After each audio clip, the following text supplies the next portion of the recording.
Hi. First of all, I'd like to ask you to thank you for coming today and allowing me to interview you. Sure. I'd like to get straight into it. Please describe who you are to people who don't know who you are and what you do. Sure.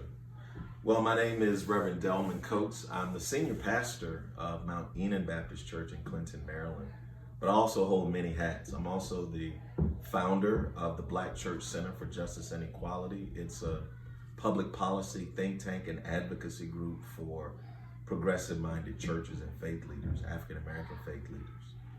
And then more importantly, which is why we're here today, is I'm the organizer of the Our Money campaign. And the Our Money campaign seeks to educate the public, thought leaders, and influencers about a school of economics called Modern Monetary Theory, or MMT for short, and then to really organize the public around a set of public policies that we call the Freedom Plan. It's our public policy agenda for a better America, and we call it the Freedom Plan, and hopefully we can talk more about the specific planks of our agenda. Okay, of course, we'll get into that. First, I'd like to ask you, what got you into this work, and was there any experiences that you went through, or personal experience that you went through that got you into this work? That's a good question. There's so many sort of influences that feed into my interest in economic justice. People may think that it doesn't relate to the work of a pastor, but there are a range of influences. I would say the first influence really comes from my family and my upbringing. My father and mother grew up as sharecroppers in North Carolina and South Carolina, their families. And so I've always had this kind of particular passion around issues of equity, economic equity in our society, sort of coming out of a family that had to experience the sharecropping experience in America, which was really in many ways a lot like slavery, with some monetary remuneration. So that's one. Secondly, I grew up in a Black church that was surrounded by two housing projects, the city jail, and the juvenile detention center. And I went to church. My parents kept us in church 4 to 5 times a week. And going to church, seeing children at the juvenile detention center, young men in jail, outside on their recreation time, and then going to a church surrounded by two housing projects really caused me to wrestle with the relationship between my faith and the reality around the church. I would say the third sort of stream of influence has to do with my training at Morehouse College, where I was a major in religion. As a religion major at Morehouse, we focused a lot on what's called the social gospel, which has to do with the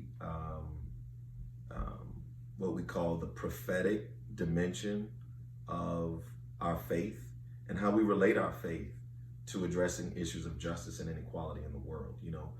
Morehouse is, as everyone knows, is the place that trained Dr. King, and that sort of tradition of prophetic Christianity is sort of the third stream that influences my thoughts. So there's my upbringing, there's, from my parents, there's the church experience I grew out of, there's my experience at Morehouse, and then there's a fourth influence, and that's my experience as a pastor in Clinton, Maryland.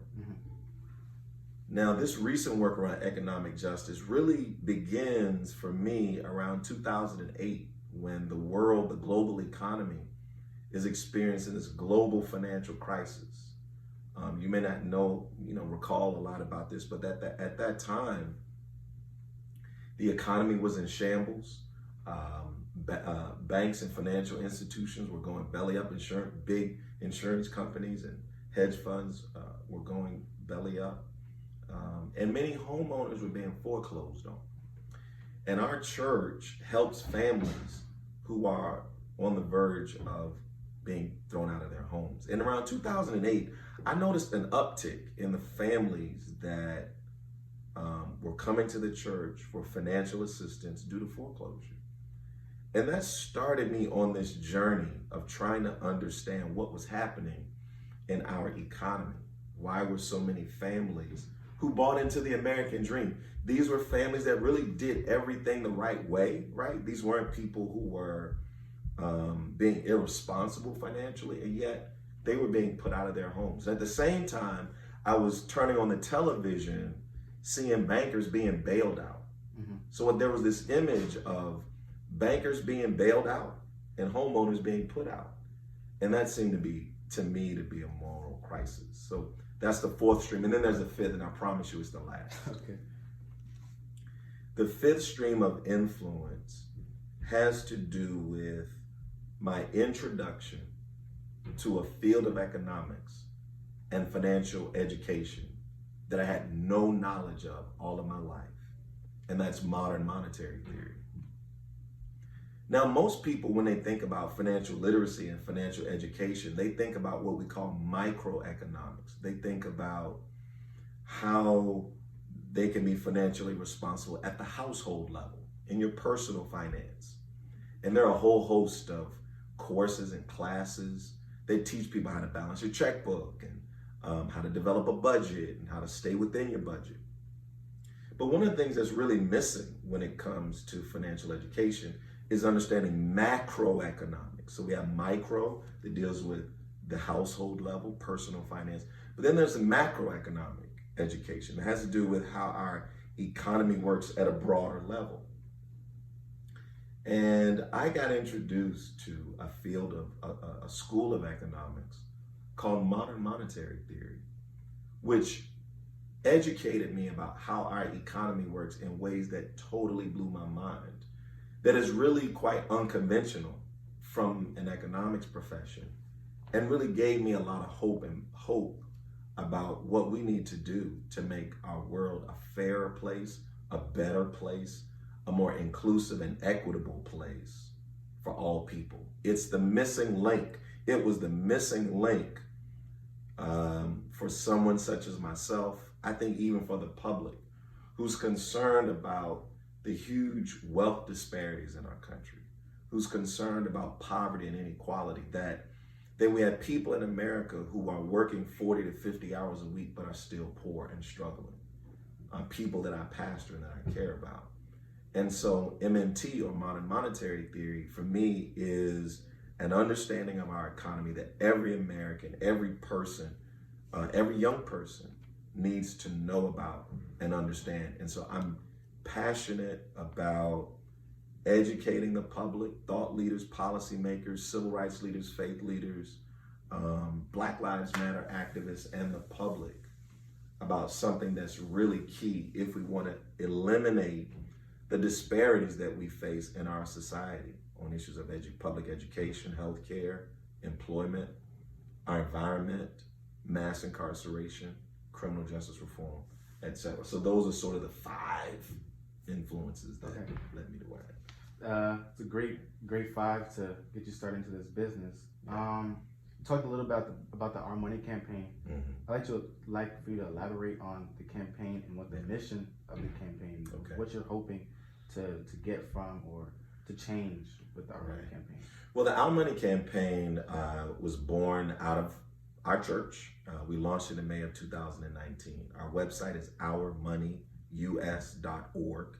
Shout out to the Our Money campaign. And like I said, the purpose of the campaign is twofold. First, to educate the public about the core concepts of modern monetary theory. They're very simple, yet they're very substantial, because MMT helps us to understand that the federal government does not operate like a household when it comes to budgeting.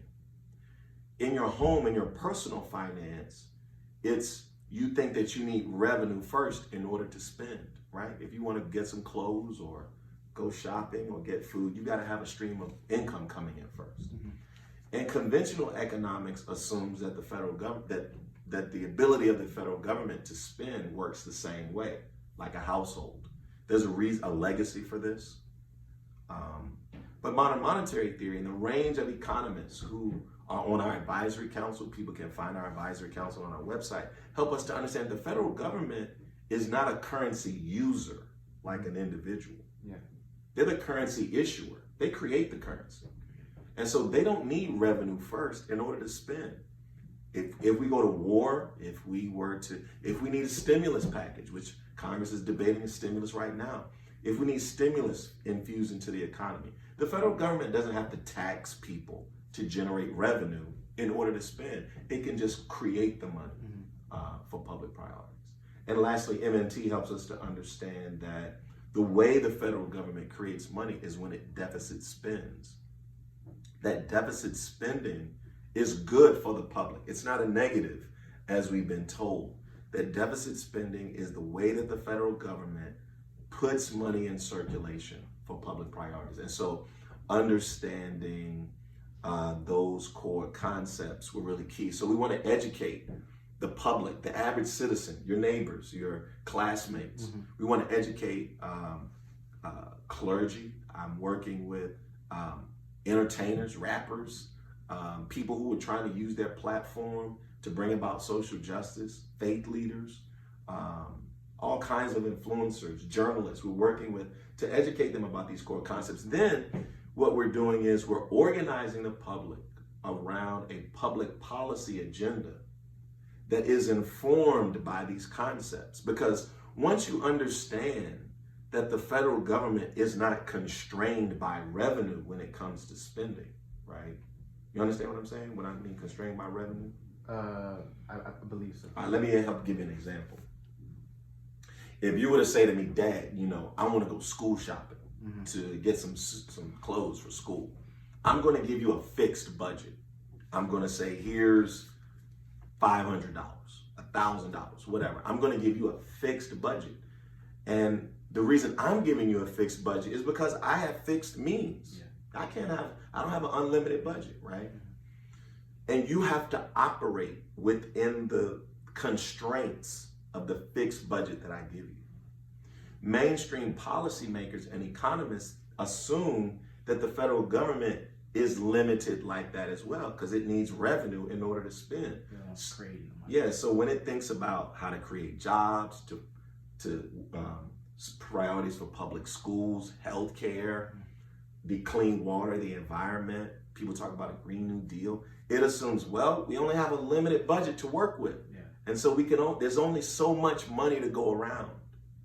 Well, MMT helps us to understand that for the federal government, its budget is not limited. Yeah. We spend money we create money all the time. If we go to war, like I said, stimulus, we just did $3 trillion worth of stimulus last March and April of 2020. And we just created the money. We didn't tax the rich. We didn't tax people making over a certain amount of money. We didn't tax Jay-Z, Beyonce, Jeff Bezos, Warren Buffett, anybody, Drake. We just created the money. That's an enormous power to address our greatest social challenges. And the only constraint on federal government spending is not revenue, but inflation. As long as we don't trigger a rise in the price of all goods and services, the federal government can responsibly create money to do the things that we need. So our money campaign seeks to educate, and then we seek to mobilize and organize people around what we call the Freedom Plan. Now, there are 3 core planks of the Freedom Plan: jobs, healthcare, and public education. We believe in a policy priority called a federal job guarantee. That right now, what many people aren't aware of is we leave the issue of employment primarily up to the private sector to provide jobs for the American people. The problem with that is the private sector, as important as it is not incentivized to get us to full employment, to provide jobs for every American. As a matter of fact, the way in which conventional economists work, there will always be at least 4%, sometimes 7 to 8% of the American population that will never be able to get a job. Even if they go to school, work hard, pray, do push-ups, whatever, they'll never be able to get a job. So what are those 20 to 40 million people to do, even in a good economy? They're just left to languish and be homeless and struggle, live in public housing. So a federal job guarantee is a legal right to a dignified job with benefits, healthcare, childcare, for every American that wants one. So that when the economy is bad and people are being laid off, people can show up to the office, whatever we want to call the public works office, and get a job, right? Until perhaps they're able to be hired off by the private sector. They can come on the rolls and come off the rolls. It's an incredible way to do public spending because it's what we call an automatic stabilizer. We don't have to keep going back to Congress to ask for more money and then be held hostage to who's running Congress at that time. The way we are right now with these the stimulus plans are temporary spending. And then once that money sort of runs through the system, you got to go back and ask for more stimulus. Federal job guarantee is so critical. It also helps to raise wages because if there's a huge population of unemployed people, there's no incentive for businesses to raise wages and benefits for people because they can always turn to that pool of unemployed people and say, hey, you want a, $7 an hour job? It also, we believe, helps to deal with racial tension in America. A federal job guarantee was a policy solution that was offered in the 1940s by the nation's first Black economist, a woman by the name of Sadie Alexander. Ms. Alexander had a PhD in economics, and yet she was not allowed to practice in economics given the circumstances in the 1940s. But she said we needed to address economic insecurity in America to help buffer the race problem. That as long as whites felt that their ability to provide for their families was threatened by Blacks and other people of color taking their jobs, we would still have this racial tension, right? And so the value of a federal job guarantee is that it eliminates this tendency from our society of people feeling like their ability to survive and take care of their children and that keep a roof over their heads and food on the table is threatened by some other racial group, right? So we're fighting for a federal job guarantee.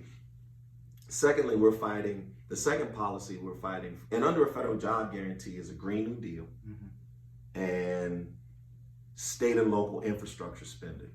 So that rather than states relying on state and local taxes to build roads and bridges and schools and police precincts and fire stations and hospitals, federal government can fund that responsibly. So we do accomplish all that under a federal job guarantee. Secondly, free public health care.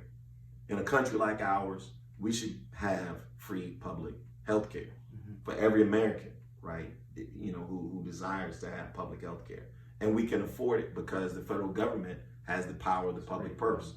Thirdly, we believe we're fighting for federal funding of public education, pre-K through post-secondary school.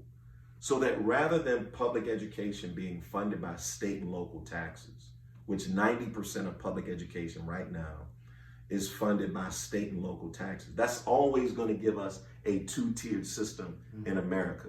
If the neighborhood you live in determines the kind of schools you're going to have, if the people in that community are wealthy or not.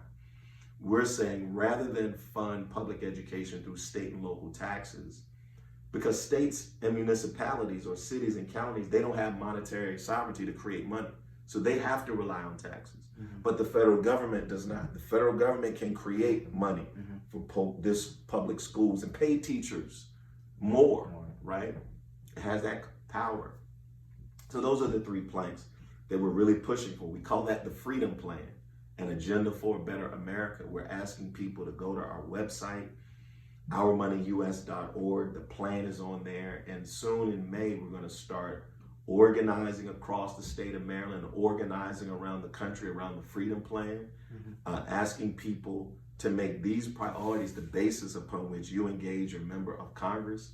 And I believe that while these priorities are short and simple, they're very substantive, and they have the power and the potential to deal with a range of issues that are plaguing our country today.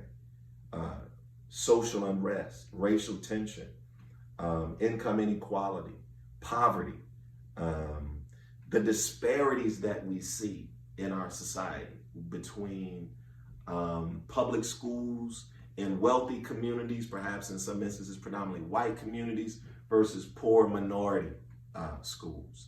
The disparities we see in healthcare, for example, those that we're seeing right now that COVID has exacerbated, and the disparities we see in employment. Listen, when black and brown men and women don't have jobs, it pushes them into the underground economy. It increases their involvement in crime, and therefore pushes them into the criminal justice system. Then they get caught up in the private prisons and go into jail and get a record. So if we want to address mass incarceration, criminal justice reform, have healthy, we got to address the foundation of it. And that's really what I'm passionate about, because a lot of people right now are well-intentioned, but they're addressing symptoms. When any patient is sick, if the doctor really cares for the patient, you don't want to just address symptoms. You want to address the source of the problem. The symptom may be real, doc. There's a pain in my chest, doctor. I have a cough. And that symptom may be very real. But the symptom is not the source of the problem. I'm really inspired by this quote from Dr. King. In the 1960s, in the aftermath of the riots, there were riots all across the country. Dr. King said this. This really is the reason I'm doing this. Dr. King says this, and he's quoting Victor Hugo. He says, "If a soul is left in darkness, sins will be committed. But the guilty one is not the one who commits the sins, but the one who causes the darkness." So Dr. King there is after what's the cause of all of the darkness that we see today.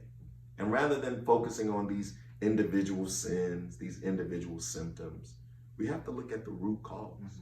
And for me, the root cause is our failure to harness our public power to create public money for public priorities. So you talked a lot about your understanding of money, and also mentioned what led you to get into this. But when you realized that your members were going through these experiences with their homes and came to the church, where did you find that information? Because I can, for many, they don't know, they just don't understand the money the way you display you understand. Right. So where did you go?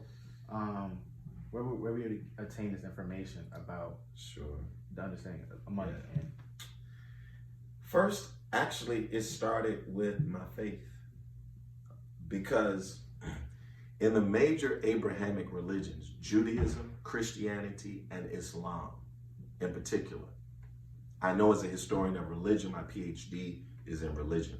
The three major Abrahamic religions have had a historic critique of what's called usury, U-S-U-R-Y.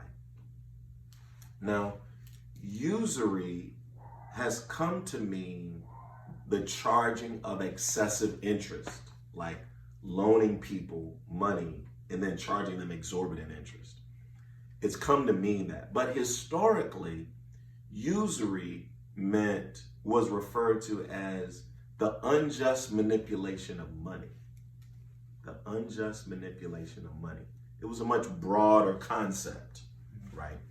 And so from my faith tradition and my study as a Bible scholar, as a historian of religion, I knew that this critique of money that comes into existence with this interest obligation was regarded by the major religions as economically unstable. It was regarded as immoral to create money and give someone $1,000, but tell them they have to pay back $1,100. Because it creates an environment where in order for you to pay back your $1,100, you got to take $100 from somebody else. I could go into it, but this whole context of money being created as an interest-bearing debt was regarded as economically unstable. And I knew that from my faith tradition. I knew that from my understanding of Greek philosophy. Aristotle talked about money should not be able to create money.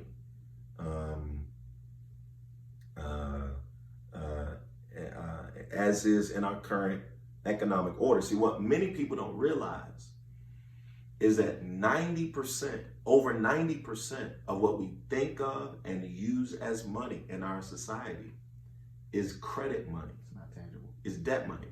Well, it's not that it's not tangible. It's money that comes into existence requiring it to be repaid with interest. 90% of it. Think about it at every level. When corporations want to do something, what do? They get corporate bonds. They issue corporate bonds. This is money coming into existence with a borrowing obligation requiring interest payment. State and local governments, when they want to build roads and bridges, schools, hospitals, they don't create the money for it. They float bonds for it, and they take out this loan. Banks loan them money for it. Credit cards, when we buy clothes and food, people take out that plastic and they pay for it with credit. Most of what we think of is credit money and bank money, and that creates an economically unsustainable environment. I've written about this problem in the Huffington Post years ago, and I've given this example, Nathan. Imagine 10 people in a community. 10 people in a community that are each issued $1,000 that they have to pay back at some arbitrary interest rate. Let's say I want 10%, okay?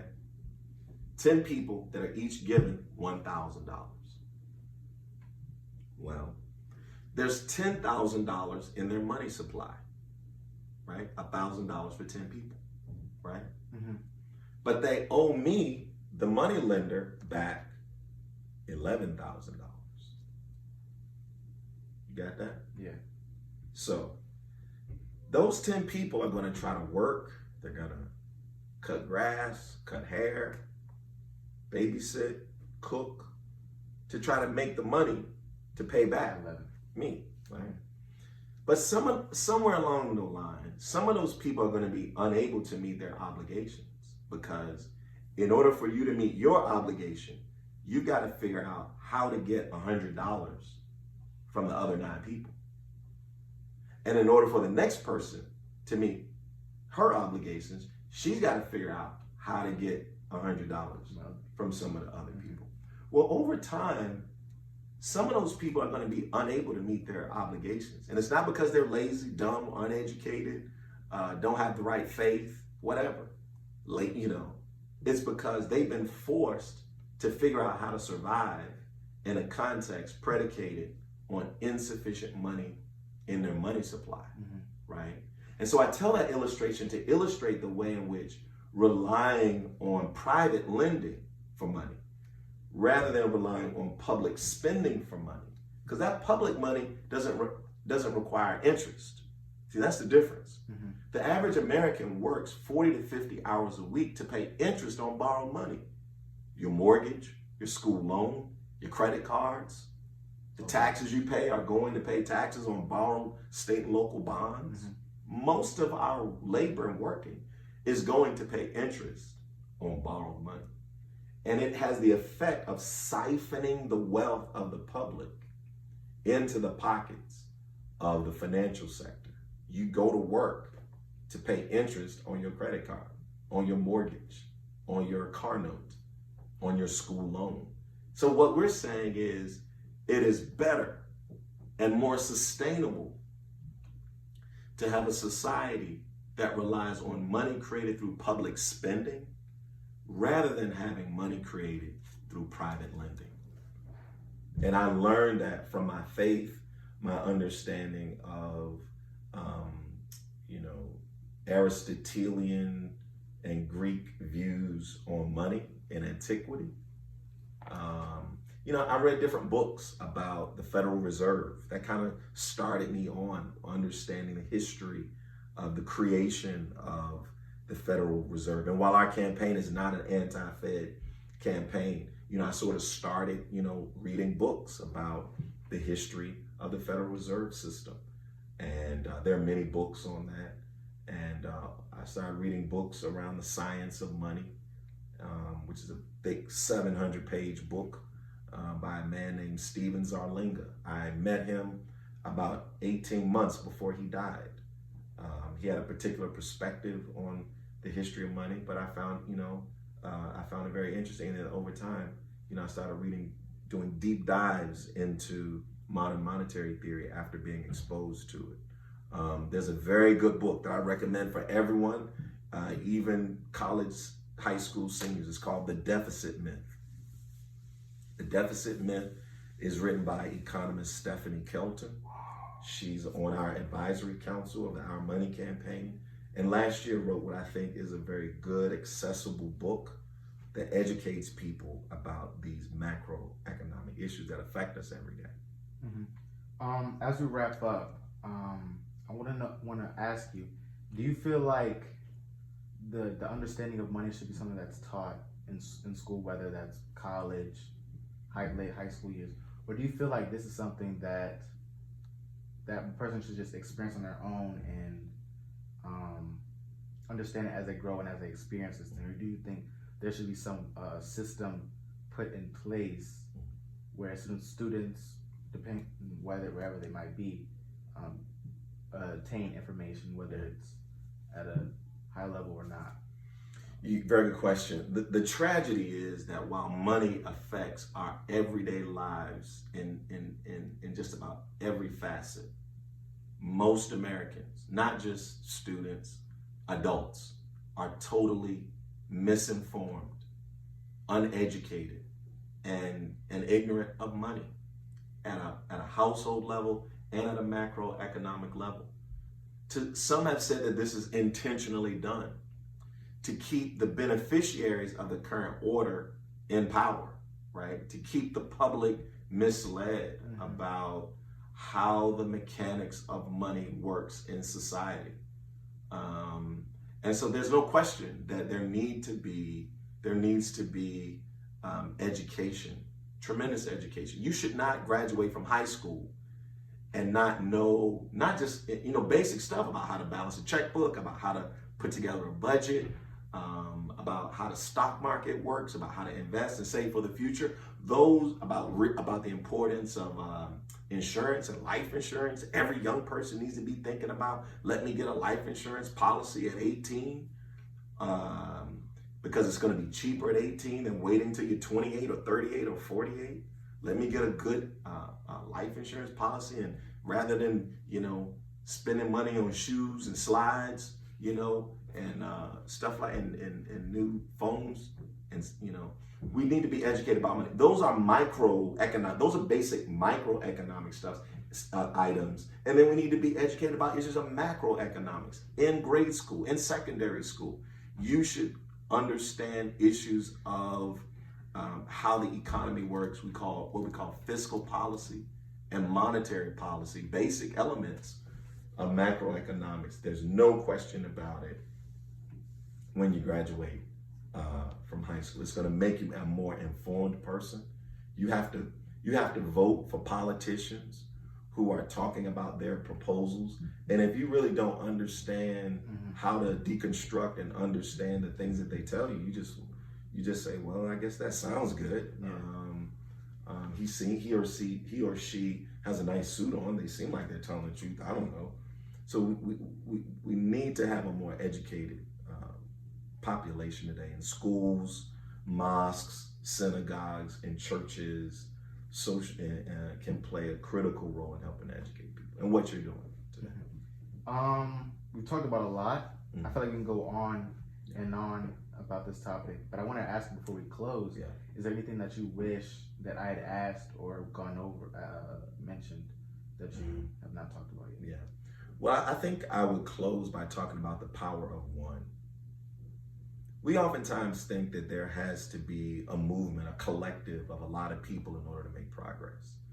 And one of the things that I've learned over my professional career as a pastor is that all it takes is one person. One person, right, can decide an election. One person can make a difference in whether a bill passes or whether it fails. And so when it comes to making change on the issues that deeply affect us today, all it takes is one student, one classroom, one person who's passionate about bringing about free public health care, who's tired of seeing people die because they're afraid to go to the doctor and can't afford the copay.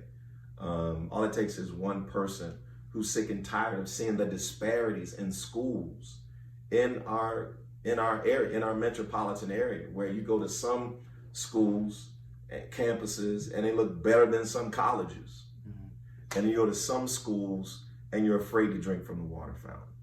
All it takes is one person. And I'm really inspired by that, to do my part to try to help make the world a better place. I find that very powerful, actually. I think that's going to wrap it up for today. I want to thank you again for teaching me and allowing me to interview you today. I think that I'm going to call it a day there. Thanks, son. Thanks. All right.